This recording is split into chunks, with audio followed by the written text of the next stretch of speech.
Hey there, my name is Landon Stones, and I'll be doing a presentation on life histories. When I first saw that I had this topic, I wasn't really excited. I thought maybe it was a bit of a fluffier topic. I wasn't sure if I would really enjoy it.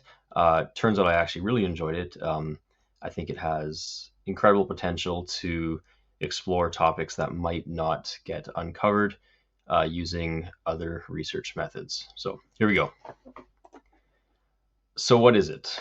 Life history is a dynamic and recursive process between researcher and participant that endeavors to provide a full scale autobiographical account by allowing interviewees to relate their entire life from childhood to the present. The researcher and the participant construct a narrative in a collaborative fashion, utilizing multiple data sources such as one on one interviews and observations.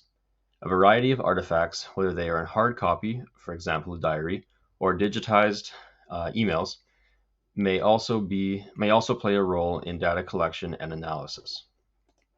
So, in simpler terms, a life history is a narrative form of research in which the researcher aims to tell the life story of the subject in order to gain some sort of insight into a societal issue. For example, life histories of former students, now adults, of a particular demographic could bring to light issues that could be studied further. Without the life history research, perhaps we would not know to look deeper. Life histories can provide useful insights into how individuals remember past phenomena, understand their place within society, and react to current and future events based on that information. So there are four characteristics of life histories. The first is a focus on the individual. Individual lives are the units of analysis of life history work, and individual stories are the stuff of narrative analysis. So instead of looking at a group of people and studying what is common amongst them, what is unique about them, you're looking at one person, one individual. Number two, personal nature of the research process. In order for the work to be well done, researcher and participant work closely together to come to a shared understanding of the participant's story. In this way, it's a little bit different from other research methods. The researcher plays a role in perhaps not the crafting of the narrative, but the drawing out of the story from the subject. The third is practical orientation. Because of their because of their central focus on individual lives as lived, these approaches were seen as producing findings that have more practical value and wider for wider populations of readers than other forms of qualitative research. So that quote was talking about both narrative and life story methodologies, and it's saying basically that um, these studies are um, approachable. They're useful for people who might not have a research background. They can pick up these stories and give them a read, and will be able to draw something from them. And the fourth is an emphasis on subjectivity. According to Hatch and Wisniewski, life histories go beyond empiricism and scientific standards that dominate other research methodologies. They are person centered and intrinsically subjective. So, the three objectives of life history research. Objective one, to advance understanding about the complex interactions between individuals' lives and the institutional and societal context in which they are lived. Objective two is to give a voice to the experienced life, particularly those whose voices may be unheard or deliberately ignored or suppressed. That's a big one with life history. Through my readings, time and time again, giving a voice to the voiceless has come up. Objective three, life history research also tells people's stories in their own words, and in this way conveys a representation of human experience that draws readers into the interpretive process.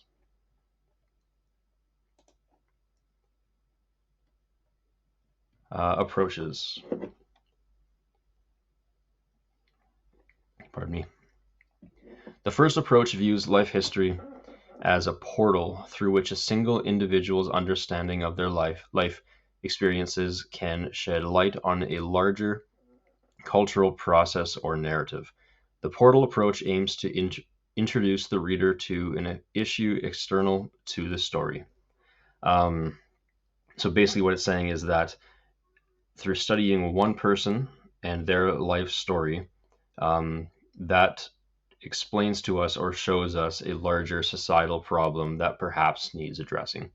Um, as I was doing research for this, I was also wasting time, of course, watching YouTube channels that I would just kind of stumble upon. And I went down this rabbit hole and I found this guy who does kind of like life story type stuff. Maybe it's more narrative, but he does videos on different subgroups within the United States.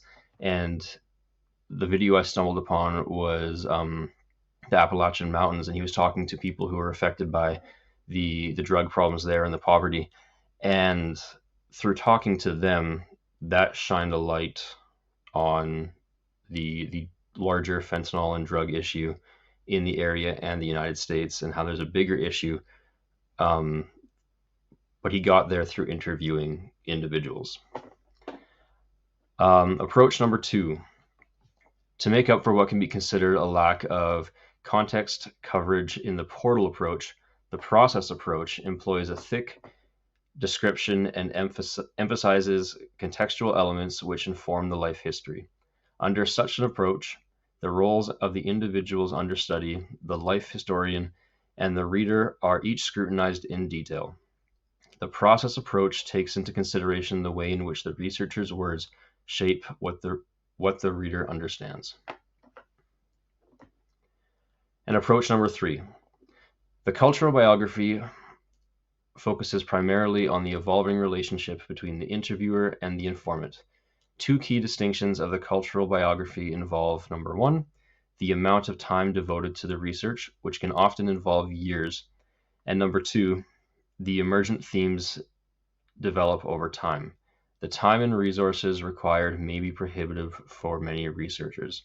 So the way I understand this is when someone spends a ton of time with one person really digging into their story, and perhaps that's over a long period of time, such as years, to see how perhaps the narrative or the story evolves or changes from the introduction of the character and the way they tell their story, and then we get to see some growth of that character through the eyes of the researcher. So those are the 3 approaches. The history of the life histories method. So the first occurrence of life histories were recorded by anthropologists who were interested in recording the lives of First Nations chiefs in the early 20th century. Then Paul Radden, a cultural anthropologist, created a life history of Crashing Thunder, a Winnebago chief from Iowa, in which he did not include any of his own interpretations and simply relayed the information he gathered in a single 48-hour period. So his approach was a little bit different than approaches and interviews of First Nations peoples had been taken before, where the researcher would include some narration, I guess, and some interpretation of what was being told to them.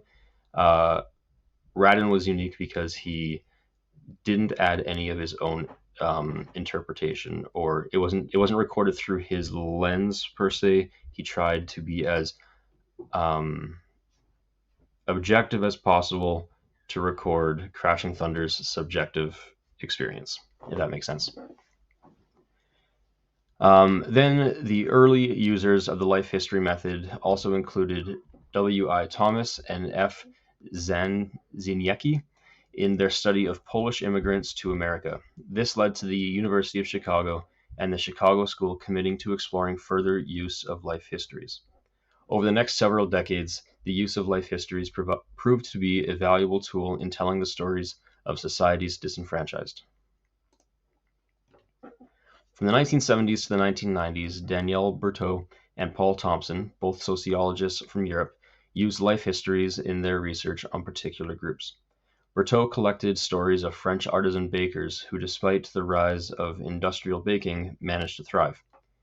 Thompson studied Scottish fishermen and their families in the struggle to adjust to changing economic conditions.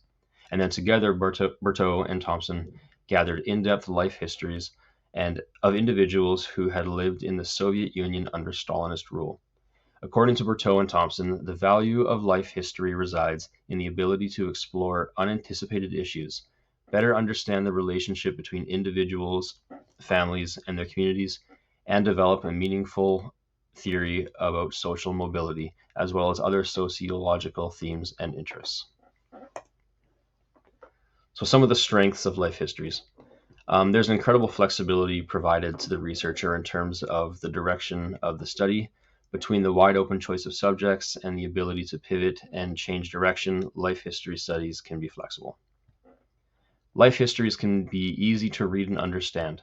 Because of their narrative structure, a layperson could pick up the study and give it a read and draw something from it. Life histories can be interesting and timeless. The life histories of the Stalin era survivors or the First Nation chiefs, for example, could be read today and be enjoyed and be learned from. Life history may, in fact, offer the best avenue for examining the effects of policy and public discourse on individual lives over time. That's according to Langford and Tierney. Some of the weaknesses. So there can be a struggle on the part of the researcher to tell the subject's story accurately and fairly with proper representation of the facts, because it is subjective. There could be some difficulty there. It can be difficult to make sure that individual stories are properly discussed and placed within their socio-historical context. How was this person's life influenced by his or her society and vice versa? That's asked by Hatch and Wisniewski. And then finally, judging the quality of the research can be tricky, as it is subjective in nature. What makes a good life history study versus a poor one? That's trickier when it's a less rigid methodology.